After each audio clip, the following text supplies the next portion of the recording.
Olá, gente! Prontos para mais uma aula? Então, a nossa aula de hoje a gente vai falar sobre a formação dos Estados Nacionais, beleza? Então, vamos lá. Primeiramente, vamos dar um panorama, tá? Bem geral. O que caracteriza um Estado Nacional, tá? O Estado Nacional, ele tem que ter o seu próprio território, ele tem que ter o seu próprio governo nacional, tá? Cada Estado Nacional, ele tem que ter as suas próprias leis nacionais e a sua própria moeda corrente, de uso corrente, tá? Para administrar o Estado Nacional, o governo ele precisa de dinheiro. Então esse dinheiro ele paga as obras públicas, os hospitais, estradas, enfim, funcionários públicos. E aonde que a gente consegue esse dinheiro? Esse dinheiro é conseguido quando se cobra impostos, tá? Isso é meio lógico, mas é bom a gente dar uma reforçada. Então, quais são os antecedentes da formação dos Estados Nacionais? Vamos lembrar, lá para trás, na Europa medieval. Bom, essa Europa ela era uma coxa de retalhos, formada por vários feudos, tá? Vamos relembrar isso lá na aula anterior, tá? Cada feudo era como se fosse um mini país, tá? Vários feudos, cada feudo um mini país. Por quê? Porque cada feudo ele tem as suas próprias leis, cada feudo tem as suas próprias tradições, cada feudo tem o seu próprio exército e a sua própria moeda, tá? A gente vai encontrar uma série de dificuldades aí, principalmente ligadas aos comerciantes. Por quê? Pensem no caso dos comerciantes, e aí a gente está falando também dos comerciantes que são ambulantes, tá? Cada feudo tem uma moeda, tá? Então eles têm que pagar impostos cada vez que eles entram ou saem de um feudo. Isso o comerciante, tá? As cidades, elas também pagam impostos pesados para os donos das terras em que se localizam, no caso para os senhores feudais, tá? Lembram das cidades, que elas estão sempre próximas a florestas ou próximos das regiões dos feudos, dos castelos.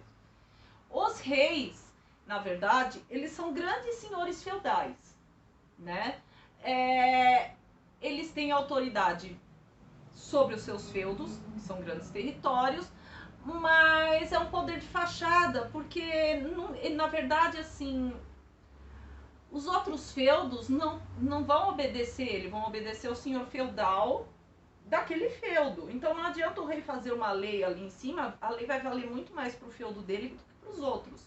Então cada feudo tem sua lei, sua moeda, e o rei tá ali tipo uma fachada. Na verdade não tem um poder central, centralizado. O senhor feudal ele tem muita autonomia nesse caso e não é subordinado a ninguém, tá? Então a gente vem agora lá no século XV e XVI, que é o início daquelas mudanças que a gente já tinha falado antes do fim do feudalismo, tá? Nesse período, lembram que a gente falou sobre o ressurgimento do comércio e das cidades, certo? Surgindo um novo grupo social. Que grupo social era esse? Os burgueses. Lembram? Os burgos, que eram as cidades, e os burgueses. Então, assim, a gente tem a existência de vários senhores feudais e diferentes moedas e impostos, tá? Isso encarece as mercadorias dos comerciantes, atrapalha os negócios dessa burguesia, porque, pô, imagina o cara vai fazer um negócio nesse feudo. Então esse feudo ele tem que trabalhar com uma moeda, com outro tipo de comércio, e chega em outro e é totalmente diferente, porque tem outras leis, outra moeda, enfim. Isso atrapalha o burguês. Então o burguês ele vai se aproximar, passar a se aproximar do rei, lógico, com interesse, tá? Então eles vão começar a fazer doações e empréstimos em troca de favores e de proteção. Por exemplo, alguns reis eles começaram a fazer, inclusive, leis favoráveis à burguesia, proibindo de ataques a mercadores, ambulantes, favorecendo algumas cidades, enfim, tá? Outra coisa, a gente vai ter o fracasso das cruzadas, tá? Com as cruzadas fracassando, não deram certo. O objetivo central, lembra quando a gente falou lá de cruzadas, o objetivo central da cruzada não deu certo, que era a retomada de Jerusalém, enfim, ela foi um fracasso. A nobreza acabou ficando enfraquecida, tá? Então a nobreza ela também vai se aproximar do rei. Todo mundo tem agora um interesse pelo rei. Então assim, por que eles se aproximam? Eles querem vantagens com um cargo na corte, tá? Eles querem de repente uma ajuda militar para reprimir alguma revolta camponesa que está acontecendo no feudo deles. E em si a gente vai ter os camponeses também, que eles vão passar a ver o rei como alguém que pode passar a defender eles dos abusos da nobreza. Por que o rei pode defender eles dos abusos da nobreza, dos senhores feudais? Porque aos poucos o rei ele vai começar a tomar o papel de mediador para si, tá? Então, por exemplo, antes quando você tinha um problema dentro do feudo, certo? Quem resolvia era o senhor feudal. Aos poucos, a partir desses momentos, o rei vai começar a ser mediador de vários problemas entre diferentes grupos sociais. E aí entra muito no que às vezes vocês veem os filmes, por exemplo, chegam dois caras com um problema e o rei tem que fazer a mediação e decidir quem que tá certo ou quem que tá errado, dar uma pena, enfim. Isso vai fortalecer o poder do rei, tá? E assim o rei ele vai poder começar a criar impostos, ele vai criar uma moeda única para o território, vai começar a usar aquele dinheiro dos impostos para criar um exército até então profissional e assalariado, porque antes a gente não tinha, tá?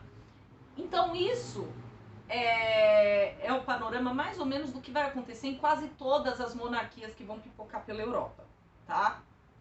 Pra gente estudar, eu não vou me aprofundar em muitas monarquias. Então a gente vai ver as monarquias ibéricas, tá? Eu vou falar sobre Portugal, Espanha, e a gente vai falar de Inglaterra e França, que são as principais que a gente vai acabar falando mais mesmo na Europa, mas as outras, o pano de fundo é isso que eu falei. Burguesia se aproximando do rei, nobreza perde um pouco do privilégio, estão meio enfraquecidos. O panorama geral é esse, beleza? Então agora a gente vai começar a falar da monarquia ibérica, tá?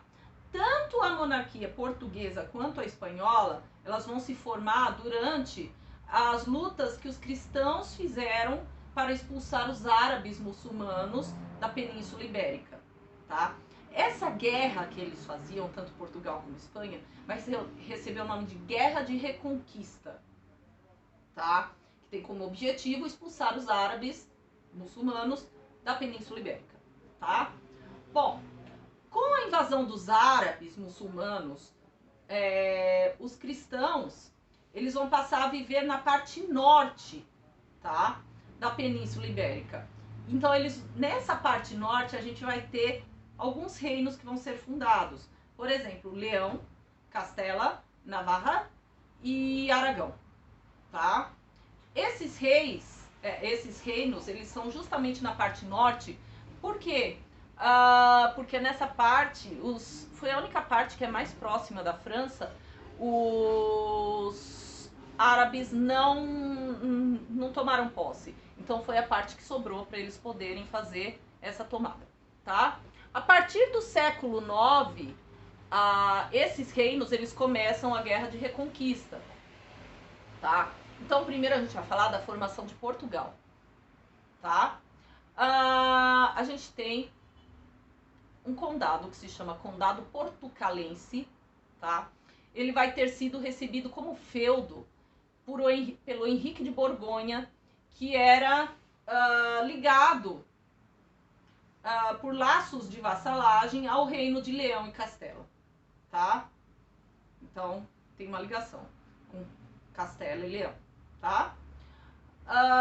Em 1139 a gente vai ter o Afonso Henrique, que ele já é filho desse Henrique de Borgonha, que recebeu esse condado portucalense de Leão e Navarra, tá? Por alguns feitos ele acabou recebendo, a gente vai ver mais pra frente quando falar de Espanha, vocês vão entender também.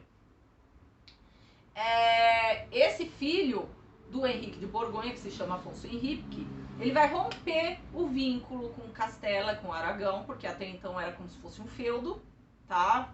Aquela relação de vassalagem. E se proclama Afonso I, rei de Portugal, tá? Então, a partir daí começa a dinastia de Borgonha e o reino independente de Portugal. A partir desse momento em que é rompido o vínculo, tá? Nos anos seguintes, as instituições começaram a se organizar, tá? Para se formar melhor o Estado de Portugal. Então, ao lado da monarquia, a gente tem o estabelecimento das cortes gerais, que é a família real, clero, nobreza, tá? E a consolidação nacional mesmo, para falar a verdade, assim, Portugal virou uma nação, tá? Porque até então eles tinham meio conseguido uma liberdade, mas não tinham se consolidado como nação. Essa consolidação como nação, ela vai vir com a Revolução de Avis, tá? Que vai ser de 1383 a 1385, tá?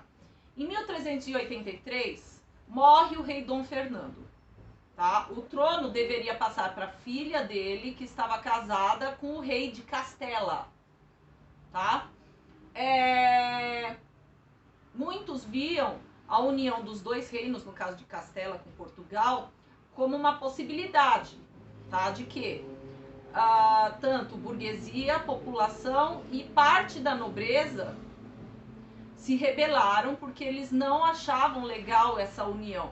Pô, você tinha conseguido uma independência de Castela e de repente, pô, de novo vai unir com Castela? Então eles não acharam legal. Então eles se rebelam e aclamam um novo rei que vai ser o Dom João, mestre de Avis. Detalhe, mestre de Avis é um nome de uma ordem militar, não é o sobrenome do cara, tá? Então as forças portuguesas conseguem derrotar os castelhanos, tá? E garantem a independência de Portugal. A Revolução de Avis ela vai provocar algumas mudanças. Então, por exemplo, a burguesia tem um fortalecimento porque apoiou o rei nessa luta anti-castelhanos, tá? A antiga nobreza saiu enfraquecida porque ela, em grande parte, apoiava essa união com Castela. Então, como eles apoiavam, eles acabaram saindo enfraquecidos. E graças a essas mudanças, antes de qualquer região da Europa, ocorreram todas essas mudanças, que ocorreu a consolidação da monarquia nacional em Portugal. Eles foram a primeira nação europeia a se consolidar como nação portuguesa.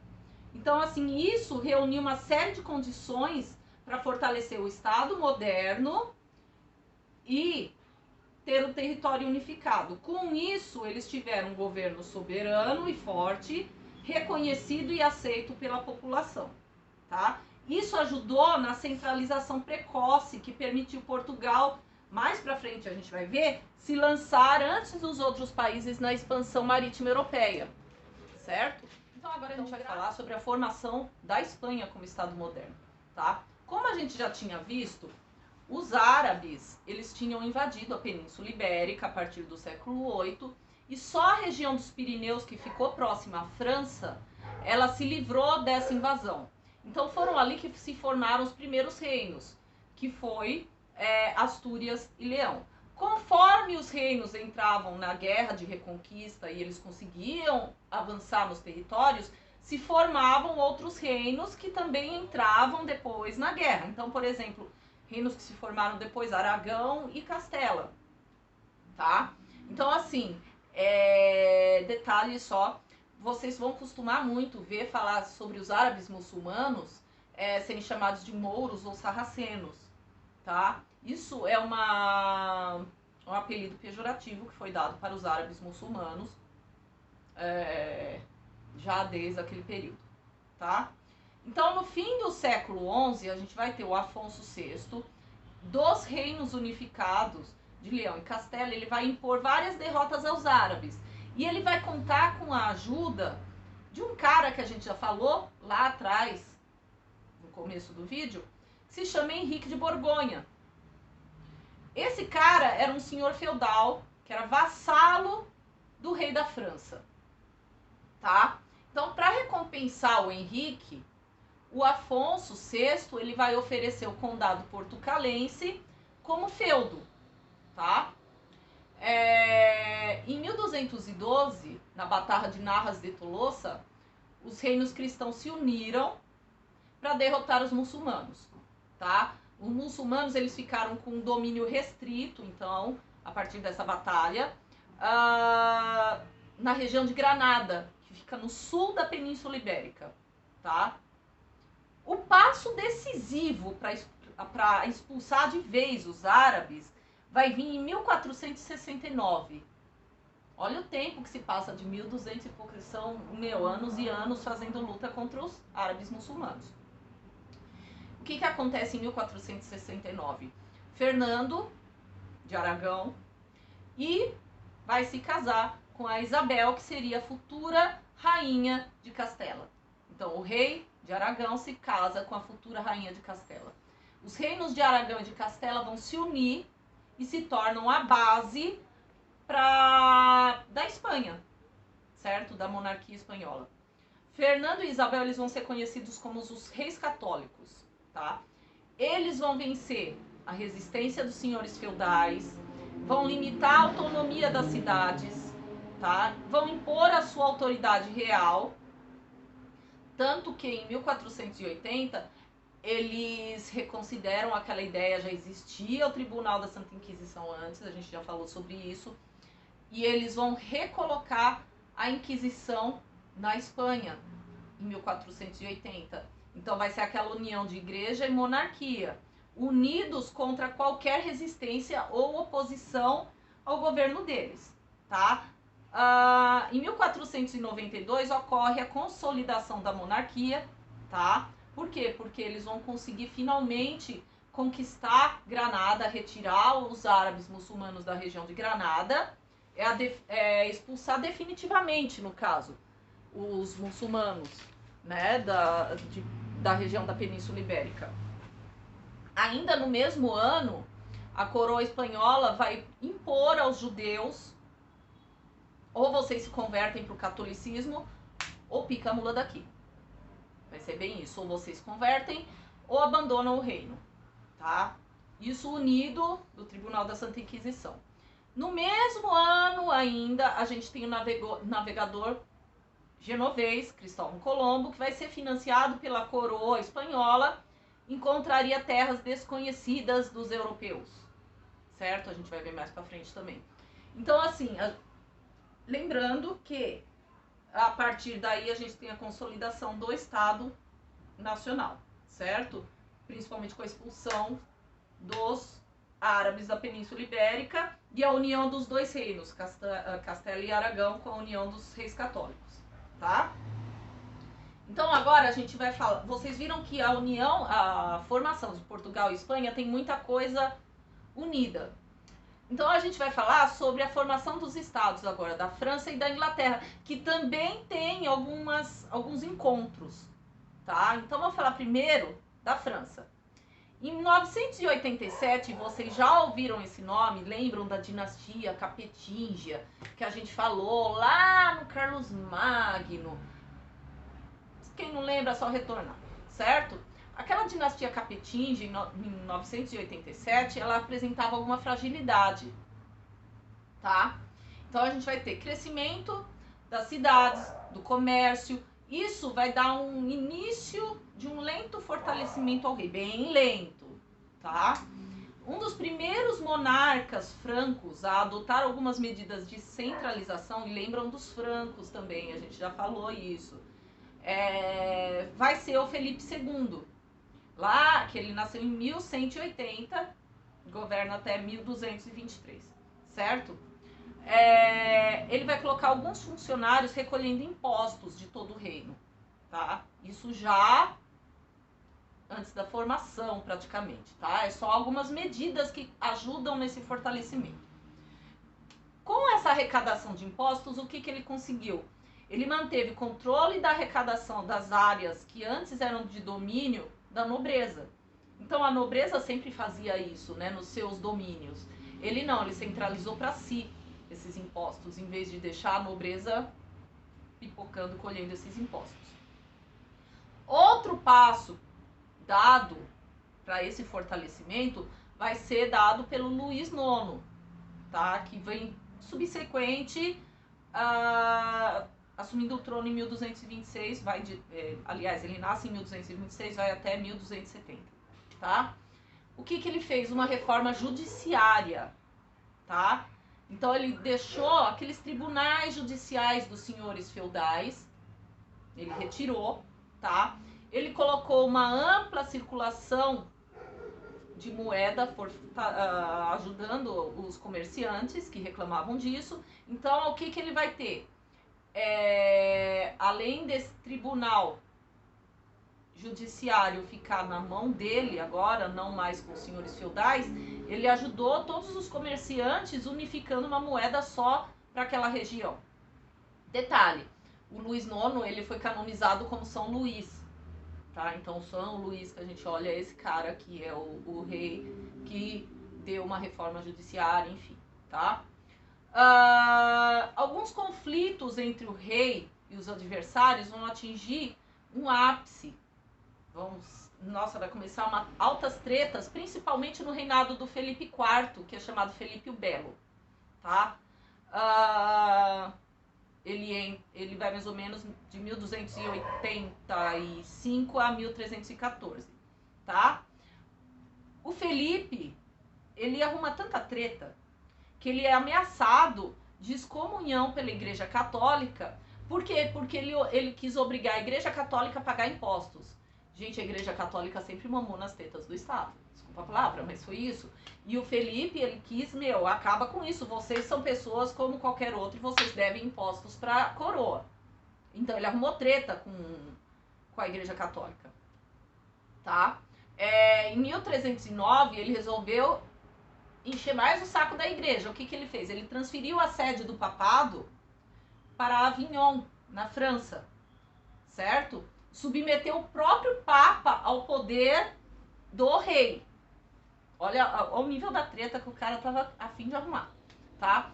Essa situação ela vai ficar até 1377, quando o papado vai retornar para Roma. Até 1377, antes disso, ele continuou em Avignon, na França, tá? Ele se voltou contra a Ordem dos Cavaleiros Templários, que foi criado lá na época das Cruzadas, aqueles cavaleiros com a cruz, enfim, tá? Mas por que ele foi contra? Porque ele devia uma porrada de dinheiro para eles. Então o rei, ele tentou confiscar os bens da Ordem dos Cavaleiros Templários, certo? Nesse período, muitos dos cavaleiros acabaram morrendo, foram dizimados, alguns fugiram para a Península Ibérica, certo? E aí, nessa parte que eles fogem para a Península Ibérica, a gente vai ver lá para frente de novo o porquê que eles são importantes. Porque eles vão ajudar também na expansão marítima, mais uma vez, a gente vai ver lá para frente, tá? Então, agora a gente vai século XIV.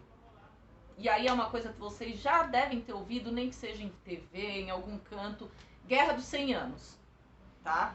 A Guerra dos 100 Anos ela vai ser decisiva para fortalecer a monarquia na França. E a gente fala, Guerra dos 100 Anos, sim, Guerra dos 100 Anos, que durou mais do que 100 anos, ela durou 116 anos, tá? É uma guerra entre a França e a Inglaterra, certo? Não é uma guerra contínua, ela não durou 116 anos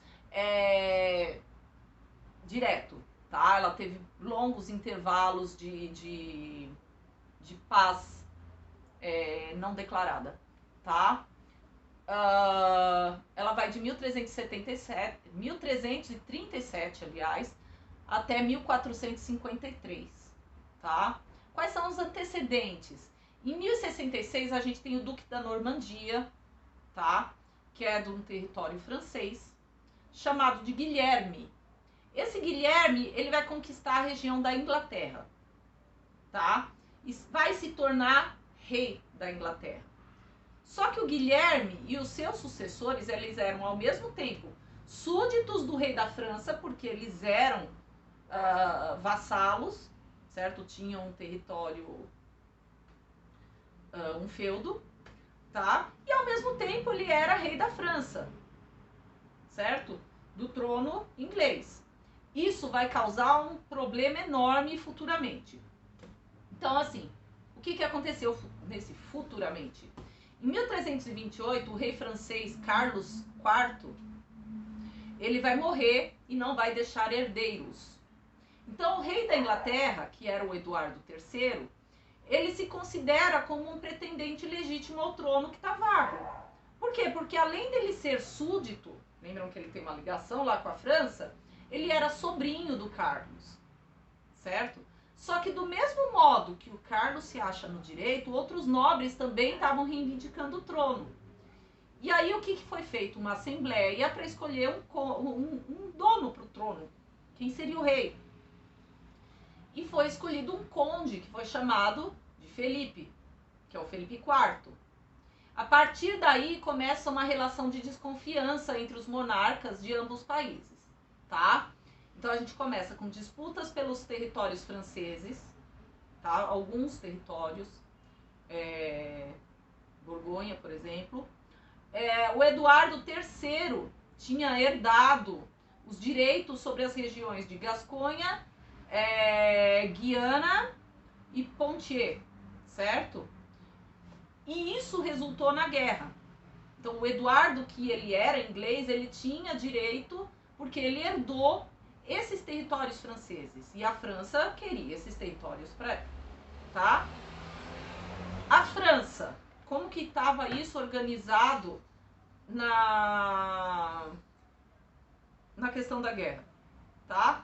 A França tem uma população 4 vezes maior do que a Inglaterra, é mais rica, mas ela não tem uma união enquanto nação ainda, tá? Isso a França. Agora, a Inglaterra, ela já tem uma monarquia mais consolidada, tá? Ela vai se dar melhor no início da guerra, certo? Em 1360, alguns tratados vão assegurar aos ingleses a soberania sobre as terras francesas, tá? E alguns países vão se concentrar por um tempo nos seus problemas internos, tá? É uma paz não declarada. Quais são aqueles problemas internos deles? Peste negra, por exemplo, tá? Que a gente falou. Problemas bem mais graves, tá? Então cada um ficou cuidando do seu problema e esqueceram-se as guerras por um tempo. Por volta de 1420, um novo rei inglês, que vai ser o Henrique V, vai aproveitar uma crise entre o monarca francês e alguns dos nobres. E ele vai lembrar de novo a antiga treta, reivindicando o trono que era francês, tá? Essa fase final do conflito, ela é favorável aos franceses, tá? Por quê? Porque agora eles já têm um exército mais organizado e são comandados por um novo rei, que é o Carlos VIII, tá? É nesse período final da guerra que vai aparecer uma figura que vocês conhecem, que se chama Joana d'Arc, certo? Em 1429 aparece a Joana d'Arc. Quem é a Joana d'Arc? Tá? A Joana d'Arc, ela nasceu em 6 de janeiro de 1412, provavelmente numa aldeia chamada Domremy, tá? E ela nunca ia ter saído do anonimato se não fosse a piedade dela ardente. Por quê? Porque ela falava que desde cedo ela escutava vozes e que essas vozes deram uma missão para ela, que seria libertar a França do jugo inglês, certo? Do domínio inglês. Então o que ela vai fazer? Ela vai procurar um cara que se chamava Robert, que era chefe militar da região em que ela nasceu, e vai falar para ele que ela precisa que seja levada na presença do rei Carlos, tá? E aí tem aquela história, quando vocês devem ter alguns filmes, depois eu vou ver se eu acho, passo para vocês, em que ela chega na corte e o rei, para fazer uma brincadeira, falar, quem é essa que se diz que tem visões, que vai libertar a França, ele troca de lugar com um dos seus funcionários. Então ele fica no meio do povo e o funcionário vai para o trono, E quando ela entra, ao invés dela ir diretamente pro cara que tá no trono, que seria o rei, ela se vira e vai direto pro rei que tá no meio da multidão. E aí ela acaba ganhando a confiança do Carlos, certo?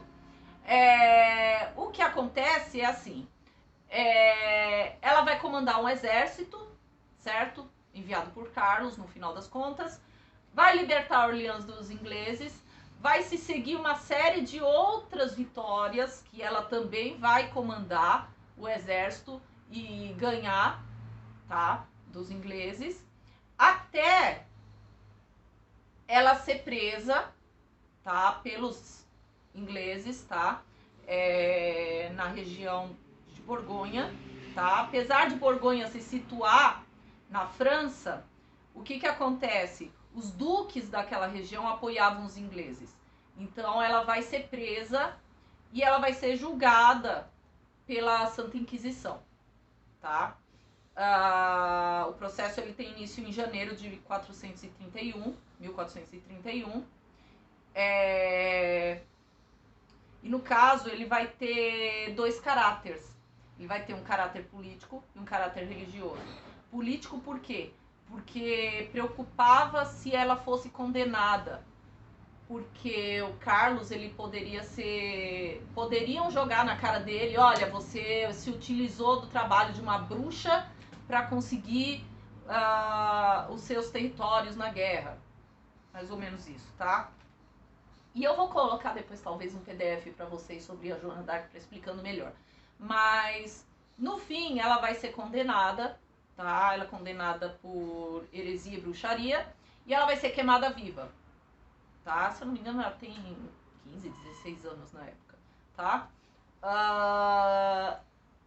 E o interessante assim no julgamento é o ponto que os inquisitores pegavam com ela.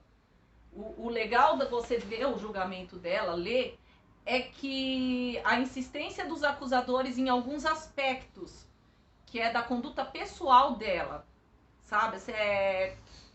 Em que circunstâncias a Santa Catarina apareceu para ela? Por que você se vestia como homem quando liderava um exército? Você gostava de se vestir como homem? Você já quis ser homem? Então, assim, não é a questão, não importava a condição, se ela queria ser homem ou não. O caso é que o processo ele foi muito mais baseado porque a Joana d'Arc ela rompeu com regras que eram, para a época, cruciais. Ela comandou homens numa época em que nenhuma mulher fazia isso. Comandou um exército. Ela ganhou prestígio. Então, assim, depois eu vou mostrar para vocês o PDF, eu vou ver se eu consigo escanear e mando para vocês. Mas é bacana de ler como curiosidade. Bom, enfim. A morte dela, ela foi queimada viva em 1431 e a morte dela vai incentivar ainda mais o nacionalismo francês, tá? Enfim, então, só para finalizar essa questão da Joana d'Arc, tá? O fato dela ser mulher e não ter se comportado como tal durante aquele período, né? Não se comportou conforme o esperado para a época, pesou demais no julgamento dela. Muito mais do que a acusação de bruxaria, no caso. No caso da Joana, ela viveu em uma época em que a voz e a ação da mulher ela tinha que ser silenciada, coisa que ela não fez. E ela rompeu com padrões para a época, tá? Muito mais do que ela ser a donzela guerreira, como foi chamada, eu acho que a importância dela é tentar, já naquele período, romper com padrões, certo? Bom, em 1453, agora vamos para frente, para terminar essa parte que está terminando de monarquia francesa, vai ser assinado um tratado de paz, tá, entre França e Inglaterra, e o Carlos vai passar a governar a França praticamente com poder absoluto, tá? E aí a gente tem a consolidação para valer mesmo da monarquia francesa, e vocês viram que a Guerra dos 100 Anos teve um papel importante para isso. A monarquia inglesa, por si, agora, que é a parte final, ela ocorre de uma forma um pouco diferente da França, tá? Vamos relembrar que em 1066 a Inglaterra vai ser invadida por aqueles normandos. Lembram das tribos bárbaras? Eu já falei isso para vocês. Então, assim, eles vão ser chefiados por aquele cara que se chama Guilherme, o Conquistador, que era o tal duque da Normandia, que se tornou rei. E nesse período, a Normandia, ela era um ducado. Lembram que eu já expliquei a questão de ducado, enfim, tá? Ela era um ducado que ficava dentro do reino da França, tá? Então, diferente dos outros feudos, o que aconteceu com o feudo desse Guilherme? O duque, ele reservava para si próprio o monopólio da justiça, tá? Então ele tinha o poder dele mais centralizado, diferente de outros. Ele tinha o enorme ducado da Normandia e, lógico, ele fazia aquela redivisão de feudos.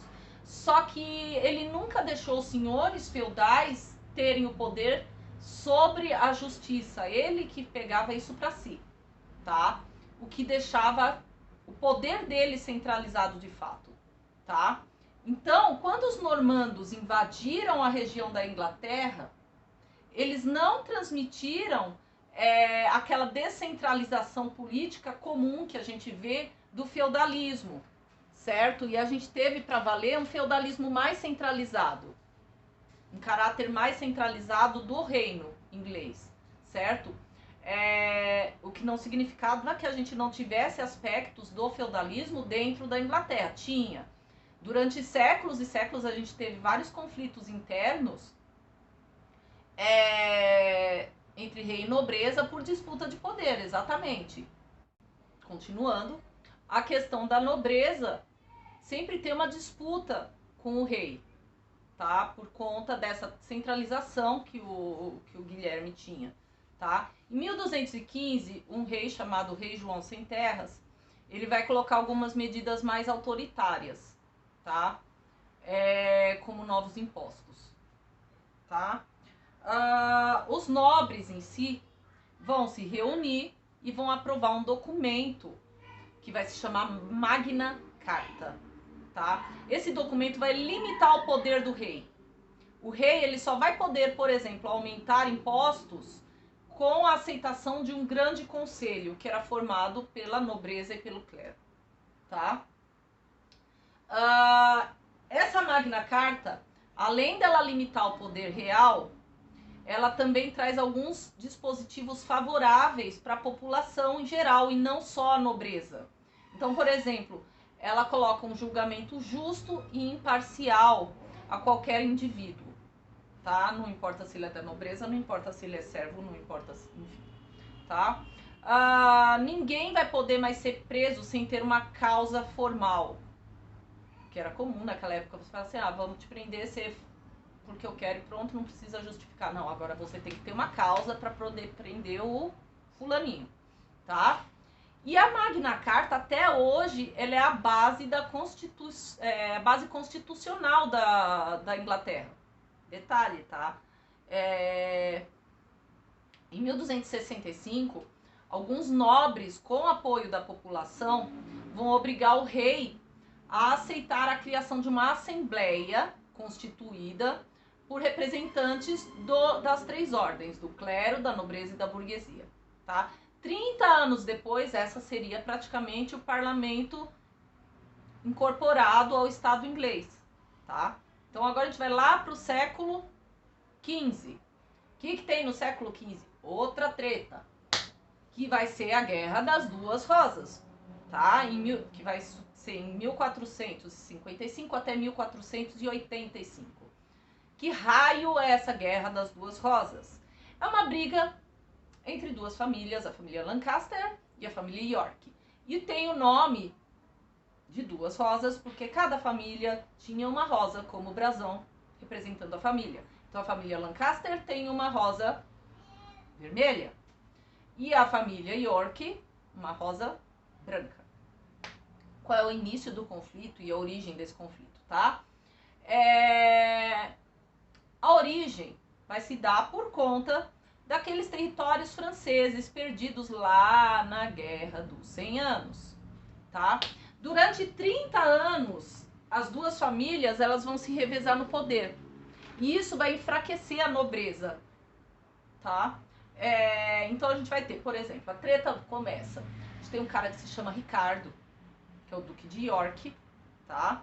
E é o maior senhor feudal inglês e aspirante ao trono inglês. Esse cara vai aprisionar o Henrique VI, que é o rei da Inglaterra, tá? E esse rei, Henrique VI, ele é membro da família Lancaster.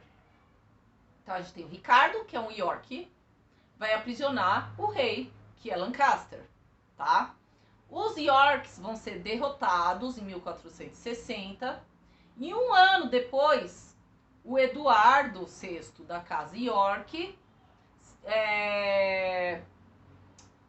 vai tomar o trono dos Lancaster, certo? Só que ele vai ser traído pela nobreza e vai ser obrigado a devolver o trono para o Henrique VI, tá? Altas tretas de poder, assim. O rei vai morrer em 1471 na Batalha de Barnet, tá? Junto com alguns outros membros da casa Lancaster.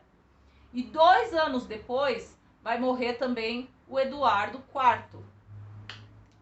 Nesse rolo todo, um cara chamado Ricardo III, que era um primo distante, tá? Vai se apoderar do trono e vai mandar assassinar os seus sobrinhos, tá? Primeiros na linha de sucessão, os sobrinhos. Então ele manda assassinar para ele poder ter os poderes plenos dele e os filhos deles poderem continuar no poder. A guerra vai terminar em 1485, quando a gente vai ter um cara chamado Henrique Tudor, tá? Que vai derrotar esse Ricardo III na Batalha de Borsworth. O novo rei, esse novo rei, ele vai unificar as duas alas, York e Lancaster. Ele unifica essas duas alas da nobreza. Por quê? Porque ele é casado com a filha do Eduardo IV, que é o York, certo? E ele é Lancaster por parte de mãe, apesar dele ter o sobrenome Tudor, que é do pai. Mas ele é Lancaster por parte de mãe, ele é primo dos Lancaster por parte de mãe. Então, assim, ele une essas duas casas da nobreza, tanto que, depois eu vou colocar para vocês, ele faz até a união dos brasões. A rosa se torna a rosa branca com a rosa vermelha sobreposta. O parlamento, que tinha como base aquela nobreza feudal que já estava a derroca, vai ser dizimado e esvaziado. E o Henrique Tudor vai virar o Henrique VII, certo? E ele que começa a dinastia Tudor, certo? Que vai ir, a dinastia inteira vai de 1485 a 1603. A dinastia Tudor é aquela que vocês costumam falar, do Henrique VIII, que tem uma penca de mulher, depois da Elizabeth Tudor, né? Que é a grande rainha absolutista, enfim. É ele que vai dar origem àquela linhagem inglesa, tá? Então ele restaura uma autoridade real e implanta o absolutismo na Inglaterra, certo? Então aí a gente tem, finalizando a nossa parte de monarquias monarquias europeias, a formação delas. Eu sei que é meio complicadinho, tá? É muita informação para a cabeça de vocês, é muito detalhe de guerra. Como sempre, qualquer dúvida vocês me procurem. E a gente fica por aqui, beleza?